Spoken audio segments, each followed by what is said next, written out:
Assalamualaikum warahmatullahi wabarakatuh. Waalaikumsalam warahmatullahi wabarakatuh. Ya, selamat pagi, salam sejahtera untuk kita semua ya. Alhamdulillah, kita berjumpa lagi dengan materi yang berbeda. Di sini Bu Zakia menyampaikan materi mengenai perencanaan sumber daya manusia, di mana hari ini adalah minggu pertama, Selasa 8 Maret 2022 ya. Semoga apa yang akan saya sampaikan dalam siklus semester ini bisa dipahami dan bisa menambah ilmu kalian semua ya. Baiklah, saya mulai saja. Slide yang pertama ya, perencanaan sumber daya manusia. Nah, di sini kita bisa baca bersama pengertian perencanaan SDM atau Human Research Planning ya.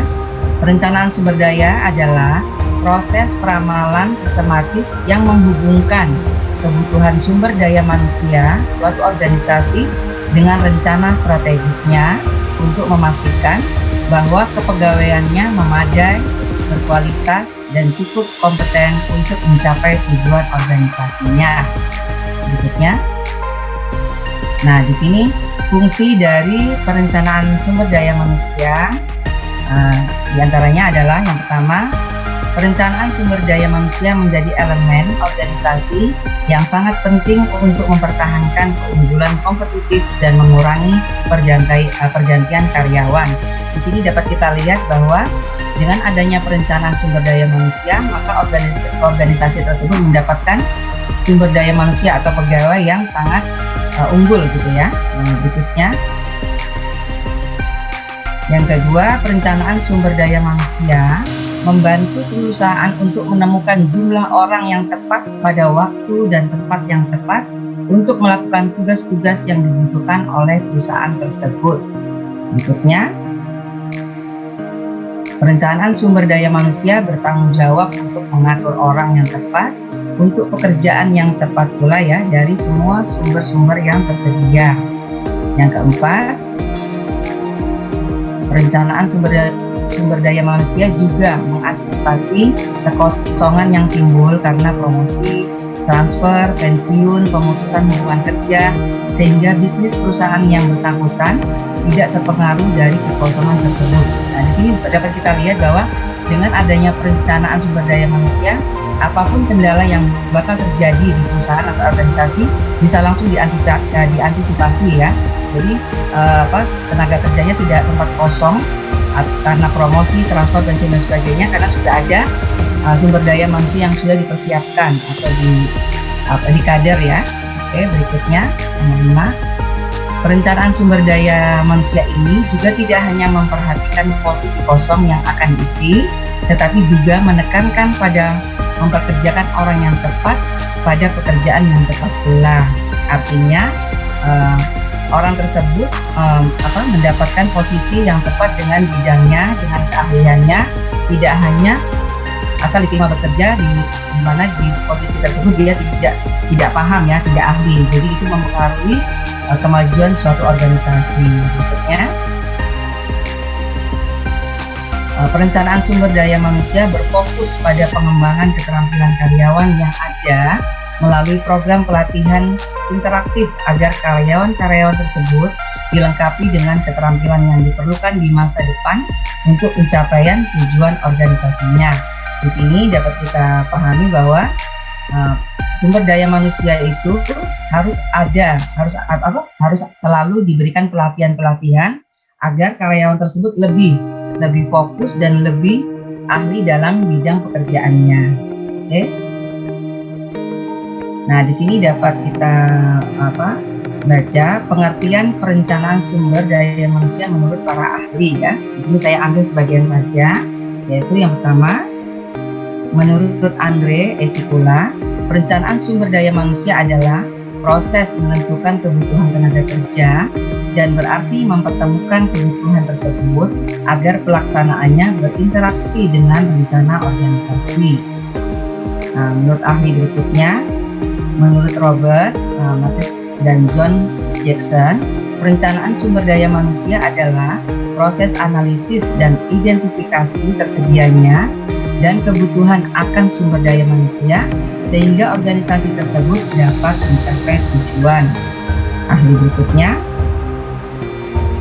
menurut William dan Kate, perencanaan sumber daya manusia adalah perencanaan yang sistematis untuk meramalkan kebutuhan pegawai atau demand dan ketersediaan atau supply pada masa yang akan datang, baik jumlah maupun jenisnya, sehingga Departemen SDM dapat merencanakan pelaksanaan rekrutmen, seleksi, pelatihan, dan aktivitas lain dengan baik.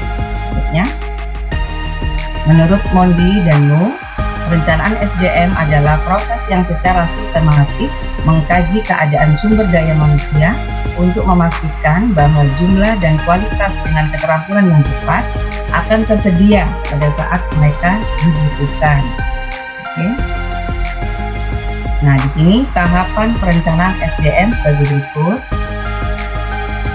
Yang pertama, menganalisis tujuan yang ingin dicapai oleh organisasinya. Dengan mengetahuinya tujuan dan arah organisasi ini akan memberikan ide ataupun gambaran tentang pekerjaan apa yang harus dilakukan dalam organisasi. Artinya dibuat program dulu ya, program kerja. Oke, terus dianalisa apa tujuannya, apa yang akan dicapai, dibicarakan bersama, baru maka gambaran-gambaran tentang pekerjaan apa yang harus dilakukan dalam organisasi. Jadi lebih tepat nanti pekerjaannya atau apa yang akan dijalankan. Oke, berikutnya melakukan inventarisasi sumber daya manusia saat ini, mengetahui informasi-informasi tentang sumber daya manusia yang tersedia saat ini, mulai dari jumlah tenaga kerja, kapasitas dan kemampuan, latar belakang pendidikan, kinerja hingga potensi-potensi mereka. Apalagi di zaman sekarang ya, sumber daya manusia tidak seperti dulu. Yang penting S1, sarjana S1 itu sudah luar biasa. Kalau sekarang selain sarjana S1 akan dilihat saja, HRD akan melihat plus-plus dari sarjana ini ya. Mungkin dia ahli IT, mungkin dia bisa memimpin, mungkin dia bisa melakukan olahraga di bidang apa dan sebagainya. Itu kalau kalian melamar pekerjaan itu harus dilampirkan apapun, organisasi apapun, kegiatan apapun yang bermanfaat, yang bisa menambah nilai plus kalian ya. Oke, yang ketiga, perkiraan permintaan dan pasokan sumber daya manusia. Organisasi atau perusahaan memperkirakan tenaga kerja yang diperlukan untuk masa yang akan datang. Oke, ini lebih ke menempatkan ya, agar efisiensi jumlah tenaga kerja yang diperlukan untuk masa yang akan datang, atau ahlinya kita ambil rekrut yang seperti apa agar organisasi itu bisa lebih maju. Oke, berikutnya merumuskan rencana tindakan sumber daya manusia. Di sini rencana tindakan sumber daya manusia ini tergantung pada hasil perkiraan kesenjangan SDM, yaitu kelebihan ataupun kekurangan dalam organisasi. Apakah diperlukan perekrutan baru, pelatihan, mutasi atau transfer antar departemen, atau bahkan pemutusan hubungan kerja ya. Jadi jika kalian bekerja, jangan terlena dengan keadaan perusahaan itu aman-aman saja. Kita terus harus memprogres diri kita untuk mengantisipasi terjadinya seperti ini. Tiba-tiba organisasi atau perusahaan itu tidak mampu untuk membayar pegawai lebih dari sekian gitu ya, otomatis akan diadakan PHK. Kita tidak termasuk di dalamnya karena kita mempunyai kelebihan-kelebihan gitu ya. Nah, di dalam organisasi atau perusahaan yang hal seperti ini akan selalu dilakukan oleh HRD. Bagaimana caranya organisasi atau perusahaan itu efisiensi ya, menggunakan keuangan, menggunakan sumber daya manusia yang tepat, agar keuntungan perusahaan itu bisa lebih besar gitu ya. Apabila dia bisa menggunakan karyawan cukup 10 gitu. Mengapa dia harus menggunakan karyawan 20 orang yang 10-nya tadi otomatis di PHK atau apa untuk lebih ke efisiensi dari organisasi atau perusahaan. Jadi itulah gunanya kita setiap harinya kita memprogres diri kita untuk menjadi manusia yang lebih atau sumber daya yang lebih ya, agar kita selalu dibutuhkan. Oke, berikutnya.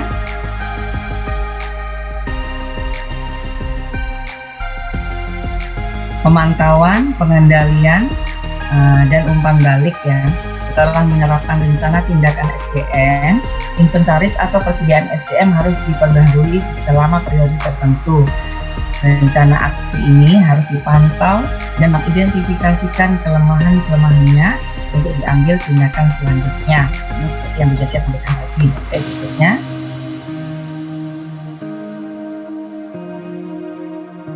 Oke.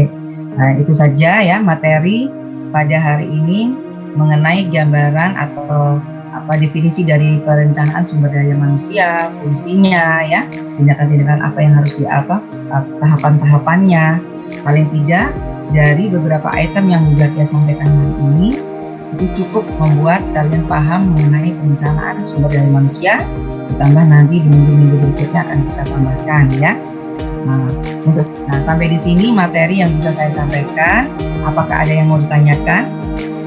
Tidak ada, Bu. Tidak ada, Bu. Oke, baik ya. Nanti materi saya share di Siaka, bisa dibaca dengan lebih baik ya dan dipahami. Jika masih ada yang mau ditanyakan bisa melalui grup atau Japri Bu Zakia ya.